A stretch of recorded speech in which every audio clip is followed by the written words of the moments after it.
नमस्कार भक्तजनों, आज हम सुनेंगे सोमवार व्रत की विधि और उसकी कथा। सोमवार का व्रत साधारणतः दिन के तीसरे पहर तक होता है। व्रत में फलाहार या पारायण का कोई खास नियम नहीं है, किंतु यह आवश्यक है कि दिन और रात में केवल एक ही समय भोजन करें। सोमवार के व्रत में शिवजी और पार्वती जी का पूजन करना चाहिए। आइए अब हम सुनते हैं सोमवार व्रत की कथा। एक नगर में बहुत धनवान साहूकार रहता था। उसके घर में धन की कमी नहीं थी, परंतु वह बहुत दुखी था क्योंकि उसके कोई पुत्र नहीं था। वह इसी चिंता में दिन रात दुखी रहता था। पुत्र की कामना के लिए वह प्रत्येक सोमवार शिवजी का व्रत और पूजन किया करता तथा सायंकाल मंदिर जाकर शिवजी के सामने दीपक जलाया करता था। उसके इस भक्तिभाव को देखकर एक समय माता पार्वती ने शिवजी महाराज से कहा, महाराज, यह साहूकार आपका अनन्य भक्त है, सदैव आपका व्रत और पूजन बड़ी श्रद्धा से करता है। आपको इसकी मनोकामना पूर्ण करनी चाहिए। शिवजी ने कहा, हे पार्वती, यह संसार कर्म क्षेत्र है। किसान खेत में जैसा बीज बोता है वैसी ही फसल काटता है। उसी तरह मनुष्य इस संसार में जैसा कर्म करता है वैसा ही फल भोगता है। माता पार्वती ने अत्यंत आग्रह से कहा, महाराज, जब यह आपका अनन्य भक्त है और अगर इसको किसी प्रकार का दुख है तो उसे आपको अवश्य दूर करना चाहिए। आप तो सदैव अपने भक्तों पर दयालु होते हैं और उनके दुखों को दूर करते हैं। यदि आप ऐसा नहीं करेंगे तो मनुष्य आपका पूजन तथा व्रत क्यों करेंगे। माता पार्वती का ऐसा आग्रह देख शिवजी कहने लगे, हे पार्वती, इसके कोई पुत्र नहीं है। इसी चिंता में यह अति दुखी रहता है। इसके भाग्य में पुत्र न होने पर भी मैं इसको पुत्र की प्राप्ति का वर देता हूँ, परंतु वह केवल 12 वर्ष तक ही जीवित रहेगा।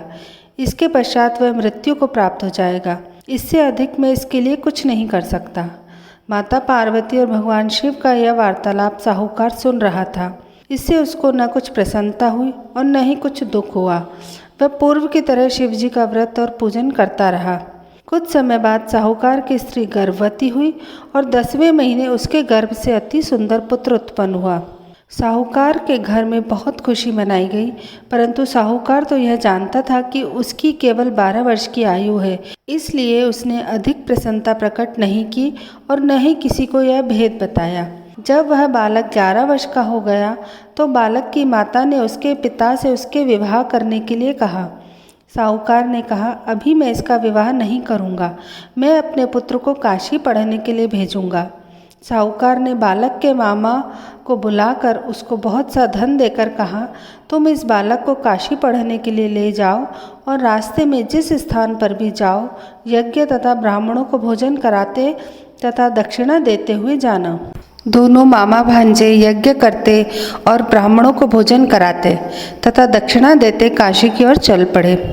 रास्ते में उनको एक बड़ा शहर पड़ा।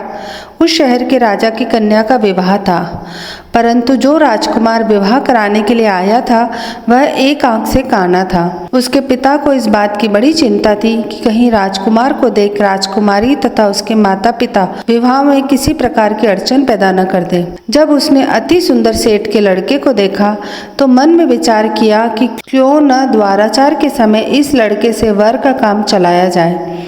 ऐसा मन में विचार कर राजकुमार के पिता ने उस लड़के और उसके मामा से बात की। वे राजी हो गए। फिर साहूकार के लड़के को वर के कपड़े पहनाकर तथा घोड़ी पर बैठाकर कन्या के द्वार पर ले गए। सभी कार्य प्रसन्नता से पूर्ण हो गया। राजकुमार के पिता ने सोचा कि यदि विवाह कार्य भी इसी लड़के से करा लिया जाए तो क्या बुराई है। ऐसा विचार कर लड़के और उसके मामा से कहा, यदि आप फेरों और कन्यादान के काम को भी करा दे तो आपकी बड़ी कृपा होगी। मैं इसके बदले आपको बहुत सारा धन दूंगा। दोनों ने इसे सहर्ष स्वीकार कर लिया और विवाह कार्य भी बहुत अच्छी तरह से संपन्न हो गया। सेठ का पुत्र जिस समय जाने लगा तो उसने राजकुमारी की चुंदड़ी के पल्ले पर लिख दिया, तेरा विवाह मेरे साथ हुआ, परंतु जिस राजकुमार के साथ तुमको भेजेंगे वह एक आंख से काना है। मैं काशी पढ़ने जा रहा हूँ। सेठ के लड़के के जाने के पश्चात राजकुमारी ने जब अपनी चुंदड़ी पर ऐसा लिखा हुआ पाया तो उसने काने राजकुमार के साथ जाने से मना कर दिया। उसने अपने माता पिता को सारी बात बता दी और कहा कि यह मेरा पति नहीं है, मेरा विवाह इसके साथ नहीं हुआ है, जिसके साथ मेरा विवाह हुआ है वह तो काशी जी पढ़ने गया है। राजकुमारी के माता पिता ने अपनी कन्या को विदा नहीं किया और बारात वापस चली गई। उधर सेठ का लड़का और उसका मामा काशी जा पहुँचे। वहाँ जाकर उन्होंने यज्ञ करना और लड़के ने पढ़ना शुरू कर दिया। जिस दिन लड़के की आयु 12 साल की हुई उस दिन उन्होंने यज्ञ रच रखा था। लड़के ने अपने मामा से कहा, मामा जी आज मेरी तबीयत कुछ ठीक नहीं है। मामा ने कहा, अंदर जाकर सो जाओ। लड़का अंदर जाकर सो गया और थोड़ी देर में उसके प्राण निकल गए। जब उसके मामा ने आकर देखा कि उसका भांजा मृत पड़ा है तो उसको बड़ा दुख हुआ। उसने सोचा कि अगर मैं अभी रोना पीटना मचा दूंगा तो यज्ञ का कार्य अधूरा रह जाएगा। अतः उसने जल्दी से यज्ञ का कार्य समाप्त करा। ब्राह्मण के जाने के बाद रोना पीटना शुरू कर दिया। संयोगवश उसी समय शिव पार्वती उधर से जा रहे थे।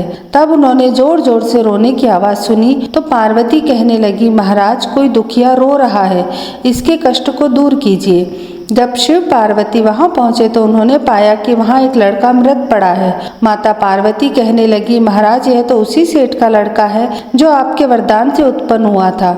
शिव जी ने कहा, हे पार्वती इसकी आयु इतनी ही थी, वह यह भोग चुका। तब पार्वती जी ने कहा, हे महाराज इस बालक को और आयु दो, नहीं तो इसके माता पिता तड़प तड़प कर मर जाएंगे। माता पार्वती के बार बार आग्रह करने पर शिव जी ने उसको जीवन का वरदान दिया। शिव जी की कृपा से वह लड़का जीवित हो गया। शिव जी और पार्वती जी कैलाश को चले गए। शिक्षा पूर्ण होने पर वह लड़का और उसका मामा उसी प्रकार यज्ञ करते, ब्राह्मणों को भोजन कराते तथा दक्षिणा देते अपने घर की ओर चल पड़े। रास्ते में उसी शहर में आए जहां उस लड़के को वहां की राजकुमारी से विवाह हुआ था। वहां आकर उन्होंने यज्ञ आरंभ कर दिया। उस लड़के के ससुर वहां के राजा ने उसको पहचान लिया और महल में ले जाकर उसकी बहुत आवभगत की। बहुत से दास दासियों सहित आदर पूर्वक अपनी राजकुमारी और जमाई को विदा किया। जब वे अपने शहर के निकट आए तो मामा ने कहा, मैं पहले तुम्हारे घर जाकर तुम्हारे माता पिता को खबर कराता हूँ। जब उस लड़के का मामा घर पहुंचा तो लड़के के माता पिता घर की छत पर बैठे थे। उन्होंने यह प्रण कर रखा था कि यदि हमारा पुत्र सकुशल लौट आया तो हम राजी खुशी नीचे आ जाएंगे, नहीं तो छत से गिरकर अपने प्राण दे देंगे। उस लड़के के मामा ने आकर जब यह समाचार दिया कि आपका पुत्र आ गया है तब उनको विश्वास नहीं हुआ। तब उसके मामा ने शपथ पूर्वक कहा, आपका पुत्र अपनी पत्नी तथा बहुत सारा धन साथ लेकर आया है। तो सेठ प्रसन्नता से भर उठा। सेठ सेठानी आनंद पूर्वक नीचे आए। बाहर आकर उन्होंने अपने पुत्र तथा उसकी पत्नी का भरपूर स्वागत किया। सभी बड़ी प्रसन्नता के साथ रहने लगे। जो कोई सोमवार के व्रत को धारण करता है अथवा इस कथा को पढ़ता या सुनता है उसके सब दुख दूर होकर उसकी समस्त मनोकामनाएं पूर्ण होती है तथा इस लोक में नाना प्रकार के सुख भोग कर अंत में सदाशिव के लोक को प्राप्त होता है। बोलो हर हर महादेव, जय श्री महाकाल। तो दोस्तों ये थी हमारी आज की सोमवार व्रत की कथा। आपको हमारी ये कथा कैसी लगी हमें कमेंट करके ज़रूर बताइएगा। आपको अगर ये वीडियो अच्छा लगे तो इसे लाइक करिएगा, इसे अपने परिवार और मित्रों के साथ शेयर करिएगा और हमारे चैनल को सब्सक्राइब ज़रूर करिएगा। धन्यवाद।